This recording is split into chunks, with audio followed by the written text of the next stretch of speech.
Morrisons employees are speaking out, and what they're saying about certain products will change how you shop forever. I've spoken to 12 current and former Morrisons staff members, the people who stock the shelves, handle the food, and see what really happens behind closed doors. They've told me about products they would never buy, practices that would shock you, and items that should come with warning labels. In the next 20 minutes, I'm going to expose 12 Morrisons items that employees actively avoid. The ones they see contaminated, mishandled, or made with ingredients that should concern you. By the end, you'll know exactly what to skip on your next shop. Number 12. Morrisons Savers Frozen Chicken Breasts. Let's start with something that seems harmless. Frozen chicken breasts from the Savers range. Cheap, convenient, perfect for a quick dinner. Except employees have told me things about these chicken breasts that will make your stomach turn. A warehouse worker told me those chicken breasts arrive already partially thawed sometimes. We're supposed to report temperature failures, but if we reported every single one, we'd have nothing to sell. So they get refrozen and put out on the floor. Refreezing chicken isn't just about texture or quality, it's about safety. When chicken thaws, bacteria multiply exponentially. Refreezing doesn't kill those bacteria. The moment you thaw that chicken at home, those bacteria wake up and continue multiplying at dangerous rates. Look at what these chicken breasts actually contain. The label says chicken breast with added water. That added water can be up to 40% of the total weight. You're paying for water that's been injected into the meat to increase weight and profit margins. That water also contains salt, phosphates, and other additives. Sodium phosphates can interfere with calcium absorption and have been linked to kidney problems when consumed regularly. The chicken breasts are also mechanically processed, which means they're handled by machinery that can introduce contamination. Proper chicken should be hand-trimmed and carefully inspected. Number 11. Market Street Sushi. Walk past the Market Street counter, and those sushi boxes look fresh and appealing. A former Market Street employee has a different story. The fish comes in frozen from overseas. We thaw it in the back, and it sits in display cases under hot lights for hours. By closing time, that fish has been sitting at fluctuating temperatures all day. Whatever doesn't sell gets reduced and put back out the next morning with a new label. That fresh sushi might contain fish that's been thawed, displayed for 8 hours, refrigerated overnight, and then displayed again. Raw fish should be consumed within 24 to 48 hours of thawing. Morrisons Sushi routinely exceeds this. An employee told me, "We make huge batches of sushi rice in the morning.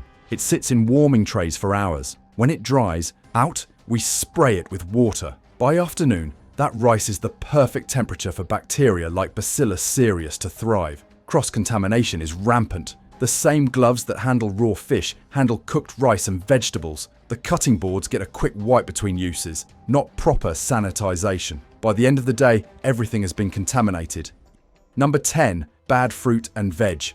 The wonky range seems like a great idea. Perfectly good produce that just looks odd, sold at a discount. Except that's not what you're actually getting. A produce manager was brutally honest. Wonky doesn't mean oddly shaped. It means damaged, bruised, or starting to rot. We're supposed to only put out cosmetically imperfect produce, but in reality, anything that's going bad gets thrown into wonky bags. We just cut off the worst bits. You're buying produce that's been handled multiple times, cut with knives that may not be properly sanitized and rebagged. Every cut surface is an entry point for bacteria. I've watched colleagues take strawberries with visible mold, pick out the moldiest ones, and rebag the rest as wonky. Those remaining strawberries are contaminated. Mold spreads invisibly through the whole container, but customers think they're getting a deal. Potatoes in the wonky section often have significant sprouting. When potatoes sprout, they produce solanine, a toxic compound that causes nausea, vomiting, and neurological symptoms. Cutting off the sprouts doesn't remove solanine that's already spread through the potato. Apples with deep bruises develop patulin, a mycotoxin produced by molds. Patulin is heat resistant, so cooking doesn't destroy it. Long-term exposure is linked to immune system damage and potential cancer risk. Onions in wonky bags are often soft, which means they're rotting from the inside. The breakdown of cell walls releases compounds that promote bacterial growth. Number 9. Nutmeg ready meals. Morrisons' Nutmeg range is marketed as premium ready meals. Restaurant quality food, better ingredients, worth the extra cost. Employees have told me it's all smoke and mirrors. A worker in the chilled section said, the Nutmeg meals come in on the same trucks as the cheap ready meals. They're made in the same factories by the same people. The only difference is slightly nicer packaging and maybe a few extra herbs sprinkled on top. Look at the ingredients in a Nutmeg lasagna. Water is the second ingredient after pasta. Not tomatoes, not beef. Water. This is a technique manufacturers use to bulk up meals without adding expensive ingredients. Your £9 lasagna is at least 30% water by weight. The meat content is shockingly low. A beef dish might contain only 12% actual beef. The rest is textured vegetable protein, which is processed soy designed to mimic meat texture. It's flavored with beef extract and yeast extract, but it's not beef. You're paying premium prices for soy protein that's been made to taste like meat. If Morrisons were honest, they'd call it a vegetable protein dish with beef flavoring. The sodium content is astronomical. A single Nutmeg meal can contain over 2 grams of salt, which is a third of your daily limit. High sodium is used to mask the lack of flavor from real, fresh ingredients. An employee told me, these meals have use-by dates 2 to 3 weeks out. No genuinely fresh meal lasts that long. They're loaded with preservatives, but because they're labeled premium, people assume they're fresher and healthier. Number 8. The salad bar.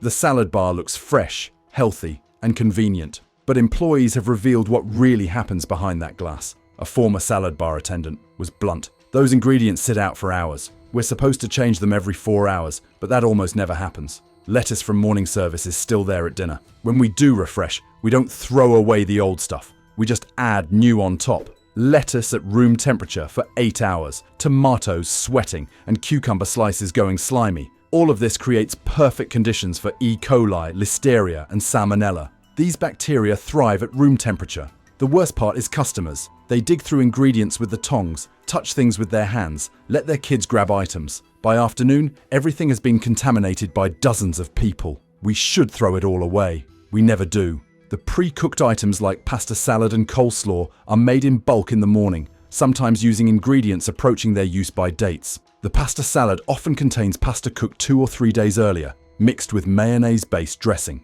Number 7. Morrisons free from range. The free from section seems essential for people with allergies or intolerances, but employees say, this is where things get dangerous. A warehouse worker told me free from products are stored right next to regular products in the warehouse. There's no separation at all. I've seen gluten-free bread stacked directly on top of regular bread boxes. The cross-contamination risk is massive. For someone with celiac disease, even trace amounts of gluten can trigger severe reactions, intestinal damage, and long-term health problems. But Morrisons treats free from like just another product line.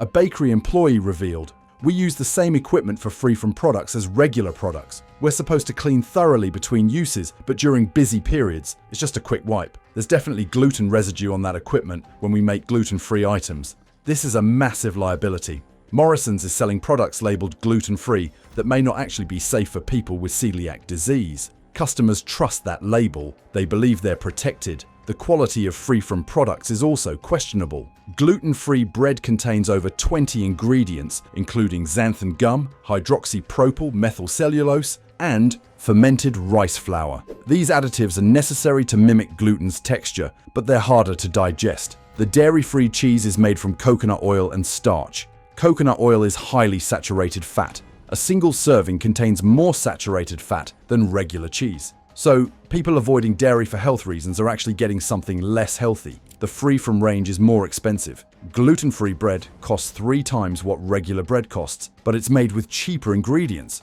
Rice flour and starches cost less than wheat flour. An employee told me people with allergies don't have a choice. They have to buy free from. Morrisons knows this, so they charge whatever they want. It's exploitative.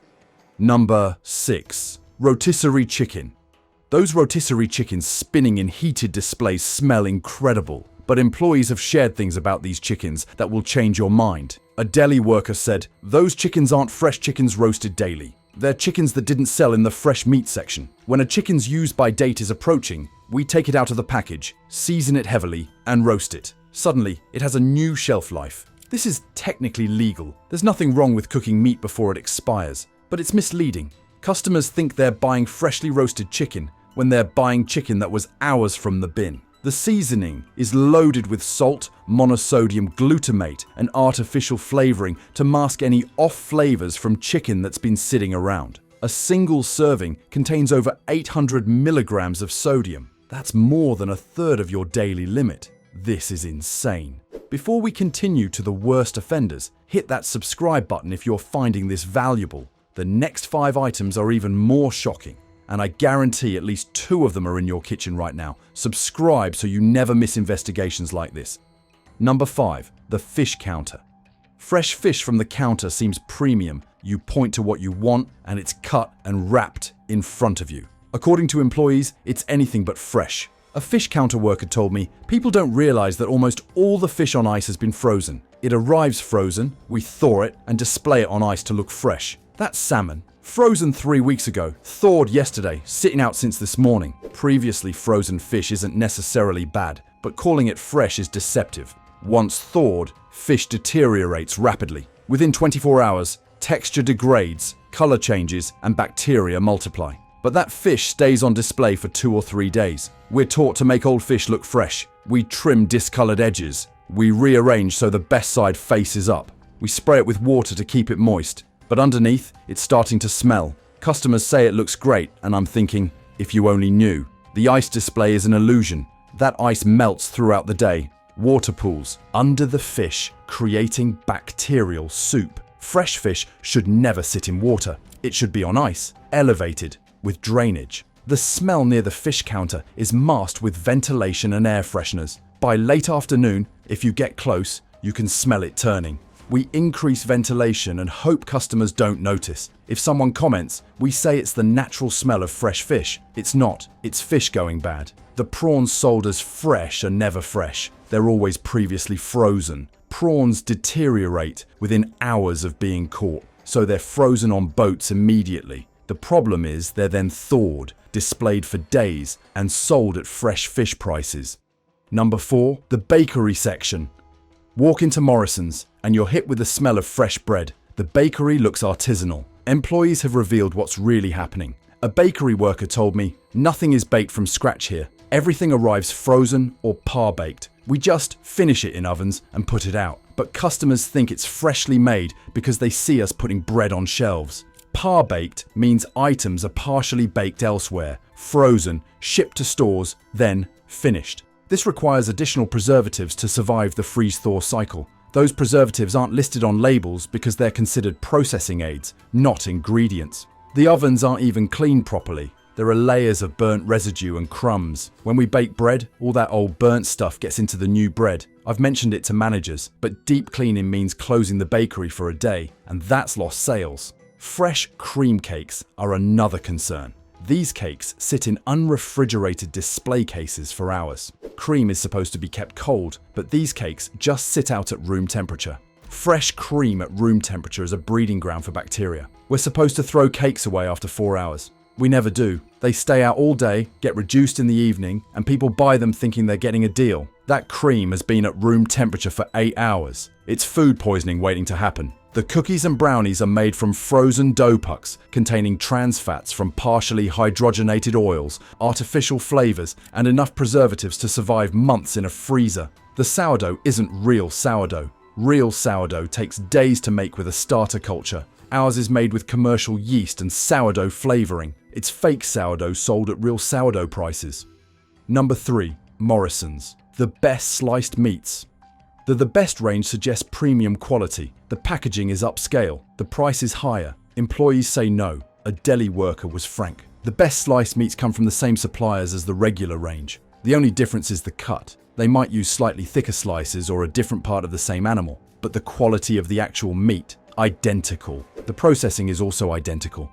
These meats are cured with sodium nitrite, a preservative that keeps them pink and extends shelf life. Sodium nitrite converts to nitrosamines in your body, compounds linked to increased cancer risk, particularly colorectal cancer. The best ham contains mechanically recovered meat. This isn't solid cuts of ham. It's meat slurry scraped from bones using high-pressure water, then reformed and sliced. The label doesn't make this clear. The slices get cleaned at the end of the day, but during service, they're used for everything. We slice regular ham, then the best ham, then turkey, then beef. Whatever bacteria were on the regular ham are now on your premium beef. The modified atmosphere packaging creates an environment where certain bacteria can thrive while the meat still looks fresh. You can't smell or see that it's contaminated until you're already eating it. I've seen packs of the best meats that are clearly past their prime. The edges are slimy, and there's liquid pooling in the pack. But if the use-by date hasn't passed, we put them out. Customers trust the date and the premium branding. The sodium content is excessive. A single serving contains over 600 milligrams of sodium. If you're making a sandwich with 2 or 3 slices, you're getting nearly half your daily sodium limit just from the meat. Number 2. Morrisons freshly squeezed orange juice. The label says freshly squeezed. The packaging shows bright, whole oranges. The price suggests premium quality, but employees have told me this orange juice is far from fresh. A produce worker said, "That juice isn't squeezed in the store. It's squeezed in a factory, sometimes weeks before it reaches shelves. It's pasteurized, which kills nutrients and flavor. Then it's stored in oxygen-depleted tanks for up to a year.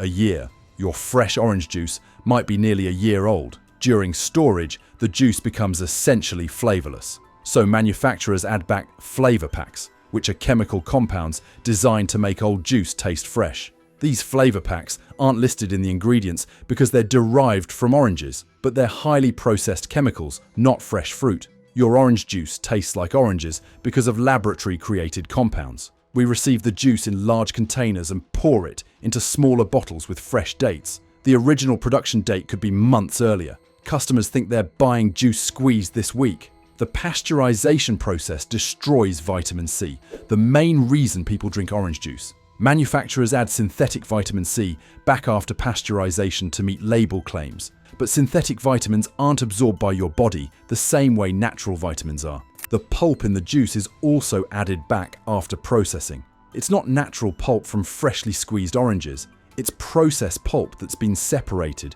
treated to extend shelf life, and reintroduced. Even the pulp is fake. Number 1. Reduced meat section. And here we are. The item employees most urgently beg you not to buy. Meat from the reduced section. I understand the appeal. You see a steak that was £8 marked down to £2. But employees have told me things about reduced meat that should make you walk straight past. A meat department worker said, "When meat approaches its use-by date, we're supposed to assess if it's still safe. But that assessment is just looking at it. If it's not obviously discolored or smelly, it gets reduced and put back out. We're not testing it. We're not checking bacterial levels. Here's what happens as meat ages. Bacteria on the surface multiply. These bacteria produce gases and compounds that break down meat tissue. This is called putrefaction. By the use-by date, bacterial counts can be dangerously high. Cooking kills most bacteria, but it doesn't eliminate the toxins those bacteria have already produced. Some bacterial toxins are heat-stable. You can cook meat thoroughly and still get food poisoning from toxins left behind. I've seen meat that's clearly turned. It has that iridescent sheen, it smells off, and it's starting to feel slimy. But if it's not completely rotten, it gets reduced. We package it, slap a yellow sticker on it, and put it out. The reduced section is also where Morrisons hides mishandled meat. This could be meat left out too long during restocking, meat from refrigeration units that broke down overnight, or meat that's been through multiple temperature fluctuations. Temperature abuse is one of the biggest food safety risks. When meat warms up, even briefly, bacteria multiply exponentially. Cooling it back down doesn't reverse this. Those bacteria are still there. Minced beef is particularly dangerous. Mince is the highest risk because bacteria can be mixed throughout, not just on the surface. When whole cuts are ground, any surface bacteria get distributed through the entire batch. If that beef wasn't perfectly fresh when minced, the final product is contaminated all the way through. Reduced mince should never be bought under any circumstances. The risk isn't worth any savings, but employees watch people load baskets with reduced mince every day. Chicken from the reduced section is equally dangerous. Chicken is particularly susceptible to Salmonella and Campylobacter. These bacteria are common on chicken, even when fresh. As chicken ages, bacterial loads increase dramatically. I've watched customers buy chicken on its last day, take it home, and probably not cook it until the next day, or even the day after. That chicken is now 2 or 3 days past its use-by date, even if they cook it properly, which most people don't. they're taking a massive risk. The most disturbing revelation is about redating. Sometimes meat that doesn't sell, even after being reduced, gets repackaged with a new date. It's illegal, but it happens. Someone in the back repackages it, prints a new label, and it goes back out as full-price meat. Customers have no idea that beef is actually 5 or 6 days old. Morrisons makes good money from its reduced section. It minimizes waste and still profits from meat that should be thrown away. But that profit comes at the expense of customer safety. An employee summed it up perfectly. I understand people are trying to save money, but reduced meat is a false economy. You might save £3 on a chicken, but then you spend a week sick, miss work, and end up worse off. It's not worth it. Every supermarket has issues, but now you know what to avoid at Morrisons. Skip reduced meat entirely. Avoid the salad bar and sushi. Buy frozen fish instead of fresh. Choose packaged items over the deli counter. Trust your instincts. It's been a ride, and I want to know what you think about Morrisons. Have you been buying these items? Share your experiences in the comments so others can learn and make better buying decisions.